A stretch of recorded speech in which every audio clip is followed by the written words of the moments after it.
Feudalism came about because there was a need of political and economical system. The economic system is a system of production, resource allocation, and distribution of goods and services within a society or a given geographic area. There was a great need of protection, especially against the Vikings, and the king was unable to control. It also derived because there was no strong central government. Feudalism was a social system where people worked and fought for nobles, who in return would provide them with land and protection. People were born into their social positions, therefore made it difficult to move beyond. Nobles were only allowed to take part in this system. The land was given in exchange of homage. The land was power. So one of the key characteristics of feudalism was the relationship between the lords and vassals. So a lord is someone who provides land and income for a vassal who would in turn work the land, provide labor, and would provide military service as well.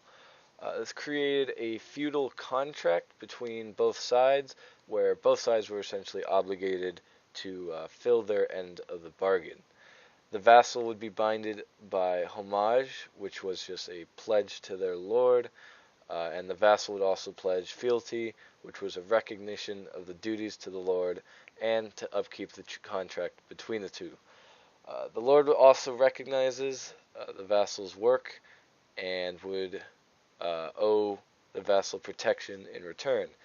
And if the vassal or lord were to die, the feudal contract would be passed on to the next successor, and if there was no successor, then the lord was free to choose whomever he wanted to.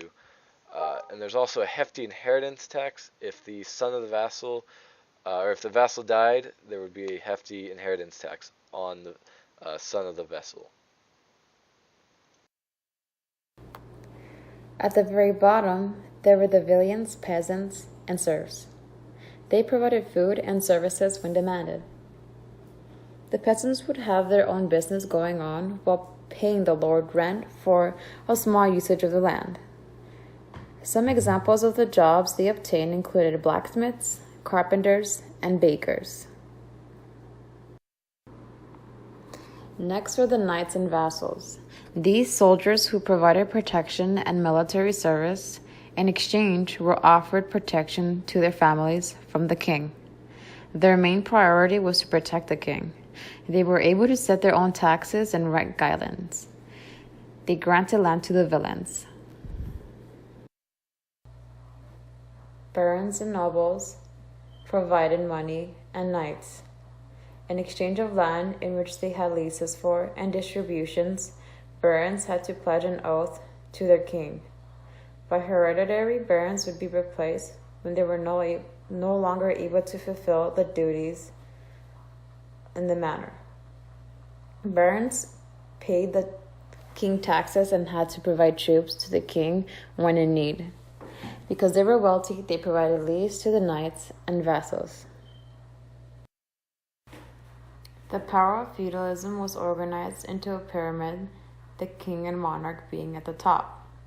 The king had complete control of distributions of assets for everyone. They also had the power to take away any land or distributions. Not only did he rule all of the land, but he also owned it. The king granted next land to the barons and nobles.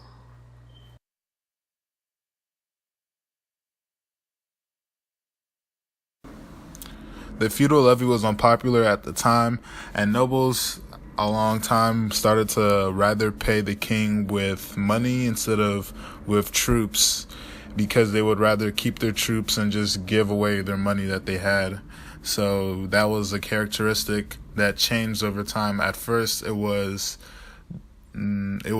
troops would be given by nobles to the king when the king would give them land, but that changed over time. They would rather just give money. Peasants started to revolt because they felt they were more valuable than they were being paid for, because after the Black Death, peasants were way more valuable because the workforce was way more needed. So due to that, they felt that they deserved more, and charters were granted to them. The Black Death reduced the population of England by 1/3. So the Black Death killed many people in England and made peasants or the working class more valuable, which also earned them more money, closer to the amounts of higher class people. So the working class became way more valuable, just like how I talked about that charters were granted to the peasants, but you also have to remember they were ignored by the nobles. The nobles didn't like this or respect that they should have a charter granted to them, but it was granted to them. England started to move from mannerism or the manorial system to a money-based economy.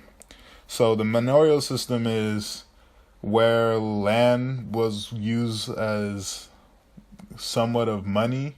So you could give land to somebody for something that you want, or it was pretty much land was how you could pay somebody. You could pay somebody through land, but it started to move to a money-based economy. It started to evolve from that to money-based.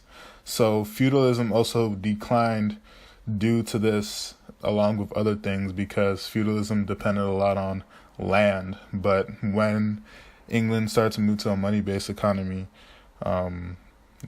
feudalism wasn't as relevant because of this.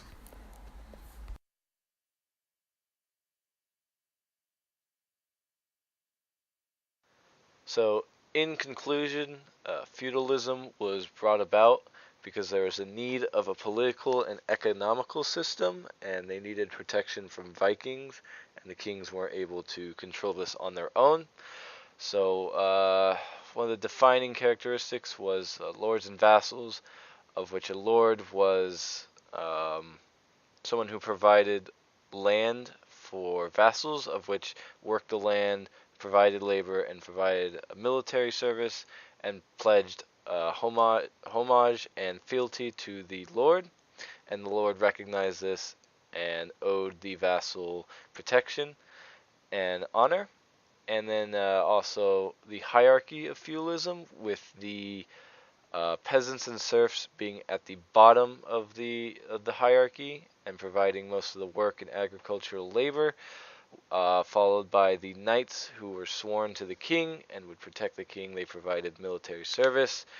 After that is the nobles, who would provide land to the peasants and such to work, as well as the king at the top, who would rule the land and provide land to his vassals. And then also another defining characteristic of feudalism was their economy. It started off as being based on services, so military service and protection. They would provide militaries. They would provide nobles would provide troops for the king, but later on it is shown that eventually they started instead giving the king money instead, because it's much easier than providing troops. They favored a money-based economy. Eventually, peasants revolted because there was the Black Death, and the working class was much more valuable, and so they revolted, although the nobles did not like this and they ignored it. This eventually, the Black Death killed about a third of England's population, and it made them much more valuable, the peasants that is, and earned them more money closer to the amount of higher class people. So this moved them on to a money-based economy in the future.